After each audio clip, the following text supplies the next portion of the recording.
जय पहाड़ी जय पहाड़ नहीं बोलेंगे। अब इसको कुछ लोग ये कह रहे हैं, कुछ लोग ये एजेंडा बना रहे हैं कि पर्वतीय समाज का अपमान। मैं कहता हूं कि मैं जय पहाड़ जय पहाड़ी कहने में मुझे कोई एतराज नहीं है, अपनी भी, कि दोनों को अपनी हैसियत का पता लग जाएगा। मैंने उनको नहीं कहा कि तुम्हें तुम्हारी हैसियत का पता लग जाएगा। अच्छा, आने वाले वक्त में उधम सिंह नगर और हरिद्वार जिले के बच्चों को अच्छी पोस्ट पर सरकारी नौकरियों के लिए तरसना पड़ जाएगा, नौकरियां मिलेंगी नहीं, इसका क्या मतलब मार्क्स? इसका मतलब ये है, देखिए, जो उधम सिंह नगर, हरिद्वार और देहरादून के बच्चे कभी क्वालिफाई नहीं कर सकते, पास ही नहीं कर पाएंगे, लिख कर ले लीजिए। अच्छा, दूसरी ओर हरीश रावत वर्सेस उमेश कुमार वाला ये मसला थमने का नाम नहीं ले रहा। आए दिन कुछ ना कुछ होता ही रहता है। अभी मैं परसों देख रहा था, हरीश रावत जी अपने बेटे आनंद रावत के साथ फेसबुक लाइव करते हैं। उसमें आनंद रावत आपके बारे में स्टिंगर, ब्लैकमेलर, तथा कथित पत्रकार, दिस दैट बहुत कुछ कहते हैं। तो ये चीज क्या चल रही है? क्यों कुछ जबरदस्ती का क्लैश तो नहीं?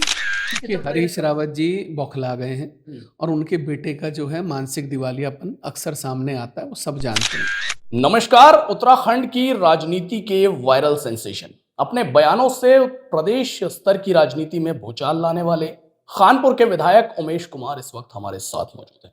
आजकल हरिद्वार के हक की लड़ाई लड़ने को लेकर जब से इन्होंने सोशल मीडिया पर ऐलान किया है, तब से काफी ज्यादा इनके नाम की और इनके कामों की चर्चा चल रही है। आने वाले वक्त में उमेश कुमार क्या कुछ खास करने जा रहे हैं, इस बारे में पूरा प्रदेश सोचने में लगा हुआ है कि अब अगला स्टेप उमेश कुमार क्या लेने वाले हैं। तो बातचीत के लिए उमेश कुमार जी हमारे साथ हैं, बातचीत करेंगे। सर, यूटी न्यूज में स्वागत है। धन्यवाद जी। उमेश जी, आपने सोशल मीडिया पर पोस्ट डाली, इससे पहले विधानसभा सत्र में भी आप खूब गरजे। आपका एक पोस्ट था कि हरिद्वार के हक की लड़ाई लड़ेंगे। किस तरीके के हक की लड़ाई, क्या लड़ेंगे, कैसे लड़ेंगे?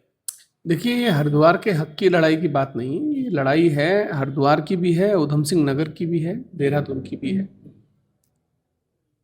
जो लोग इस राज्य के, जब उत्तर प्रदेश का विभाजन हुआ और उत्तराखंड का जन्म हुआ,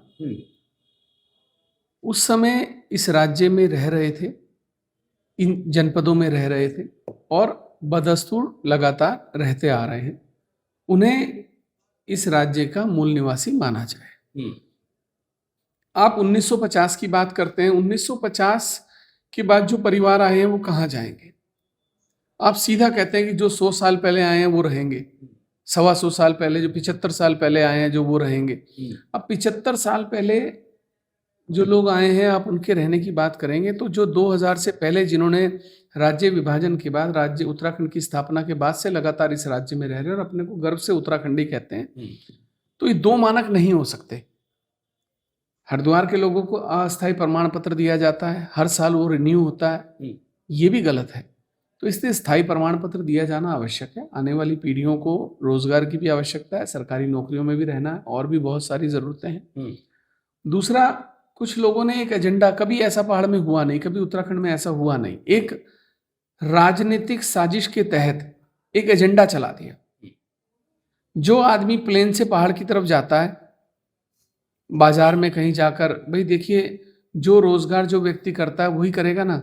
अगर कोई बर्तन बनाने का रोजगार प्लेन का व्यक्ति कर रहा है, या कोई मिठाइयों का कारोबार कर रहा है, कपड़ों का कर रहा है, किसी अन्य व्यवस्था, अगर वो मेलों में जाता है, वहाँ उनको जलील करना, उनकी बेइज्जतियाँ करना, बहुत सारी जगहों पर ये लिख देना कि यहाँ पे प्लेन के लोगों का आना कमाना है, जाकर किसी प्लेन के व्यक्ति के रेस्टोरेंट में टेबल पर जूता रख देना और उसे ये कहना कि जो है हमारी मर्जी से तुम यहाँ रहोगे। ये हिंदुस्तान है, इस भारत की सरहद में, सीमाओं के अंदर जिसने जन्म लिया है, उसका अधिकार पूरे हिंदुस्तान पे, वो कहीं भी जाकर रह सकता है। ये आप तय करने वाले कौन होते कि कौन रहेगा कौन नहीं रहेगा? एक दरोगा हैं सैनी, उनके साथ किस तरीके से अपमानजनक व्यवहार किया गया सार्वजनिक, वो पूरी दुनिया ने देखा। तो ये अच्छी बातें नहीं हैं। इस तरीके का व्यवहार, इस तरीके का जहर नहीं घोलना चाहिए। आप देखिए, देश का सबसे बड़ा राज्य उत्तर प्रदेश, 25 करोड़ की पॉपुलेशन, मुख्यमंत्री कहाँ का? पहाड़ का, अजय बिष्ट जी। देश के रक्षा सलाहकार डोभाल जी कहाँ के? पहाड़ के। दिल्ली में 2 विधायक कहाँ के मूल निवासी? पहाड़ के। पूरे देश में लगभग 50 लाख से 70 लाख के बीच प्रवासी उत्तराखंडी रोजगार करते हैं। होटलियर, 90% होटलियर इंडस्ट्री में, होटल इंडस्ट्री में पहाड़ी मूल के लोग हैं। क्या कभी आपने सुना किसी के साथ दुर्व्यवहार किया गया हो पूरे देश में कहीं? आप जब किसी चिंगारी को जलाते हैं ना, तो ये भी सोचना चाहिए उसके परिणाम क्या होंगे। लेकिन आप सोशल मीडिया पर जब पोस्ट डालते हैं तो वो वाकई सेंसेशन बनती है। आपने एक पोस्ट डाली कि भाई जय पहाड़ी जय पहाड़ नहीं बोलेंगे, जय उत्तराखंड बोल देंगे, जय देवभूमि बोल देंगे, सब कुछ बोल देंगे, जय पहाड़ी जय पहाड़ नहीं बोलेंगे। अब इसको कुछ लोग ये कह रहे हैं, कुछ लोग ये एजेंडा बना रहे हैं कि पर्वतीय समाज का अपमान हो गया। अपमान क्यों हो गया? मैं कह रहा हूं, क्या बाबा बद्री केदार का राज्य नहीं है, देवभूमि नहीं है, उत्तराखंड नहीं है, उत्तराखंडी नहीं है? मैं कहता हूं कि मैं जय पहाड़ जय पहाड़ी कहने में मुझे कोई एतराज नहीं है। अब हम लोग सब जो इस उत्तराखंड में रह रहे हैं, पहाड़ी राज्य में रह रहे हैं, सब पहाड़ी हैं, मान लिया। जो पहाड़ी क्षेत्र से आएगा पहाड़ी कहलाएगा। लेकिन आप ये कहते हो जब जबरदस्ती कि जय पहाड़ी कहना होगा, उत्तराखंड में रहना होगा, तो ये नहीं चलेगा। मेरी मर्जी में जय पहाड़ जय पहाड़ी बोलूंगा, 50 बार बोलूंगा, प्यार से। आप प्यार मोहब्बत से मुझसे कहलवाइए, मैं सब बोलूंगा। आप मुझे अहंकार में आकर कहेंगे कि ये बोलना पड़ेगा वरना नहीं रहने देंगे, वरना टेबल पे जूता रख देंगे, ये नहीं चलेगा जी। अच्छा, लेकिन ये प्लेन वर्सेस पहाड़ की जो जंग शुरू करी गई, ये जो खाई खोदी जा रही है, इसमें अगर मैं एनालिटिकल रूप से पूछूं तो किसका ज्यादा नुकसान आपको दिखाई देता है? भाई प्लेन वालों का ज्यादा नुकसान होगा इस जंग में या पहाड़ का ज्यादा नुकसान पूरे उत्तराखंड का है। उत्तराखंड की संप्रभुता, एकता पर, अखंडता में जो आज तक लोग एक साथ प्यार से रहते आए, ये उसमें उनके आपसी सौहार्द में जहर घोलने का काम कर रहा है। तो मुझे लगता है कि अब सदन में जिस तरीके से चमोली जी ने कह दिया कि आप उत्तराखंडी नहीं हो, आप एक चुने हुए विधायक को कह रहे हो आप उत्तराखंडी नहीं हो। आप उत्तराखंडी हो, मान लिया। रहने वाले कहाँ के हो आप? पौड़ी के। रहते कहाँ हो? रायपुर विधानसभा में। और चुनाव कहाँ से लड़ते हो? धर्मपुर विधानसभा से। नहीं, लेकिन विनोद चमोली के लिए तो आपने भी सोशल मीडिया पे पोस्ट डाली, आपने उनकी हैसियत तक पर बात कर दी कि अगर हैसियत हो, अपनी भी कि दोनों को अपनी हैसियत का पता लग जाएगा। मैंने उनको नहीं कहा कि तुम्हें तुम्हारी हैसियत का पता लग जाएगा, दोनों को पता लग जाएगा। आपने कहा कि जीतेगा नहीं, मैं अथॉरिटी से कह सकता हूं। अथॉरिटी वर्ड कौन सा है? आप चुनाव आयोग हैं क्या? वोटिंग मशीन है? इसका मतलब फिर आप मशीनों में आप फेरबदल करते हैं, मशीनों के साथ छेड़छाड़ करते हैं, जो आप इतनी ताकत के साथ और इतनी अथॉरिटी से कह रहे हो कि मैं अथॉरिटी से कह रहा हूं। आप निर्दलीय लड़ लीजिए धर्मपुर से, मैं खानपुर से निर्दलीय लड़ूंगा। मैं वादा कर रहा हूं, पता लग जाएगा किसका क्या वजूद है उसकी विधानसभा में। अच्छा, आने वाले वक्त में उधम सिंह नगर और हरिद्वार जिले के बच्चों को अच्छी पोस्ट पर सरकारी नौकरियों के लिए तरसना पड़ जाएगा, नौकरियां मिलेंगी नहीं, इसका क्या मतलब? इसका मतलब ये है, देखिए, जो भर्ती परीक्षाओं का पेपर डिजाइन कर दिया गया है, वो इस तरीके से कर दिया गया है कि उधम सिंह नगर, हरिद्वार और देहरादून के बच्चे कभी क्वालिफाई नहीं कर सकते, पास ही नहीं कर पाएंगे, लिख कर ले लीजिए। तो मेरा ये कहना है कि समान भाव, समान शिक्षा पूरे प्रदेश में लागू हो। अगर आप चाहते हो कि गढ़वाली कुमाऊनी का इस्तेमाल भर्ती परीक्षाओं में हो, तो आप उधम सिंह नगर, हरिद्वार और देहरादून के बच्चों को एक सिलेबस रेगुलर करिए, प्रोफेसर टीचर की व्यवस्था करिए, उनको गढ़वाली कुमाऊनी पढ़ाइए और उनको दीजिए कि ये पेपर आएगा। वो ना करें तो वो नकारे हैं। आप हमें पढ़ने के लिए दीजिए ना, हम पढ़ेंगे ना, हम सीखना चाहते हैं। माटी हमारी मिट्टी की भाषा है, तो हम दिक्कत कहाँ है? लेकिन आपको अपना इसके ऊपर पक्ष स्पष्ट रूप से करना होगा।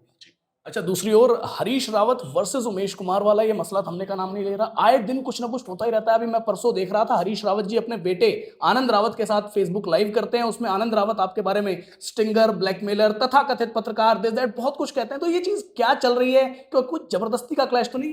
देखिए, हरीश रावत जी बौखला गए हैं और उनके बेटे का जो है मानसिक दिवालियापन अक्सर सामने आता है, वो सब जानते हैं।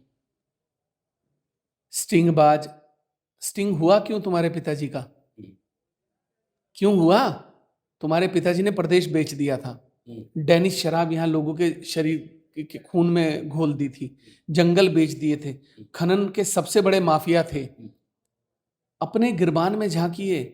ब्लैकमेलर, भाई तुम ब्लैकमेल हुए क्यों? अरे एक राज्य का मुख्यमंत्री ब्लैकमेल हो रहा है, कितनी बड़ी बात है। अगर एक उमेश कुमार, एक छोटा सा पत्रकार, एक राज्य के मुख्यमंत्री को ब्लैकमेल कर लेता है, तो कितना दुर्भाग्य है। आप ऐसा काम करते क्यों जो आपको अपने गिरबान में जाके जो ब्लैकमेल होना पड़े? और ये भी जवाब दे दें उनका भाई जो बोल रहे हैं कि उनके भाई जो वीरेंद्र हैं, उनके पास वो 14 करोड़ रुपए की संपत्ति कहां से आई है? आपके पिताजी ने तो जीवन भर कोई रोजगार करा नहीं राजनीति के अलावा। 1-1.25 लाख रुपए तनख्वाह मिलती रही होगी, 1-1.5 करोड़ रुपए की तनख्वाह मिल गई होगी आज तक पूरे समय में। तो वो 14 करोड़ रुपए की संपत्ति बेरोजगार वीरेंद्र ने कहां से अर्जित कर ली? वो उनका जो बेटा है ना आनंद, उसको भाषा का ज्ञान नहीं है। आप सोशल मीडिया पे भी अगर देखेंगे ना, कहीं वो स्टिंगबाज लिखेगा, कहीं वो दलाल लिखेगा, कहीं कुछ लिखेगा। सभ्यता, मुझे लगता है संस्कार रावत जी ने उसको दिए नहीं है। समस्या ये है। आज मैं जो जिम्मेदारी मुझे राज्य में जनता ने सौंपी है, मैं उस पर अपनी शिद्दत के साथ, निष्ठा के साथ रहूंगा। मैं किसी के साथ, मेरा बैर सबके साथ है। जो भ्रष्टाचारी है, जो चोर है, जो लुटेरे हैं, जिन्होंने 25 सालों से इस राज्य को लूटा है, मेरी उन सबसे लड़ाई है। अच्छा, धामी सरकार के विकास मॉडल पे और अतिक्रमण के खिलाफ जो एक कार्रवाई का एक सिनेरियो बनाया गया कि भाई बुलडोजर कार्रवाई, प्रदेश में अवैध संरचनाओं के खिलाफ कार्रवाई, इसको किस तरीके से देखते हैं एक विधायक के रूप में? अवैध संरचनाओं की बात क्यों करते हैं? अब सीधा कहो ना, काली पीली हरी चादरों की बात बोली जाती है। सबका अपना एक राजनीतिक एजेंडा है। उनकी पार्टी का क्या एजेंडा है, वो उस एजेंडे पे काम करेंगे। मेरा अपना क्या एजेंडा है, मैं उस पे काम करूंगा। मैं सर्व समाज की राजनीति करता हूं, मैं करूंगा। मेरी विधानसभा में 40,000 मुसलमान भी हैं। मेरी राजनीति में, मेरी विधानसभा में 36 बिरादरियों की विधानसभा है। मेरी विधानसभा में ब्राह्मण भी है, धिमान भी है, कश्यप भी है, दलित भी हैं, चौहान भी हैं, सैनी भी हैं, सरदार भी हैं, सिख भी हैं, सब हैं। तो भाई मैं सर्व समाज की राजनीति करने आया हूं। मैं यहाँ किसी एक दल, एक व्यक्ति की राजनीति, व्यक्ति विशेष की राजनीति नहीं कर रहा हूँ। जी चलिए, अब आखिरी सवाल है मेरा कि जब इतना होल्ड उमेश कुमार जी अपना बना चुके हैं, प्रदेश भर में लोग आपको सुनते हैं, देखते हैं, जानते हैं, पहचानते हैं, तो क्या आने वाले वक्त में भाई विधायक के साथ साथ मंत्रिमंडल में भी कुछ जगह की आशा, अपेक्षा? पार्टी बनाने की बात चल रही है हम लोगों की, जो हमारा कोर कमेटी है। अगर हम पार्टी का गठन करते हैं तो फिर हम प्रदेश भर में जहाँ जहाँ लोग हमारे साथ जुड़ना चाहेंगे, चुनाव लड़ना चाहेंगे, हम अच्छे लोगों को, जिनका चाल चरित्र, जिनका जो भ्रष्टाचार में लिप्त नहीं है, उन लोगों को चुनाव लड़ाएंगे और एक नई राजनीतिक परिभाषा लिखने का प्रयास करेंगे। जी, तो साथियों, आपने खानपुर विधायक उमेश कुमार जी को सुना। प्रत्येक सवाल का पूर्ण रूप से इन्होंने बड़ा सटीक जवाब दिया। अब A to Z लगभग सभी जो करंट के ट्रेंडिंग विषय चल रहे हैं, जो सबसे ज्यादा चर्चाओं का केंद्र है, उन पर बात हुई। अब ये इंटरव्यू आप लोगों को कैसा लगा, कमेंट में लिखकर बताएं। वीडियो को शेयर करें। धन्यवाद।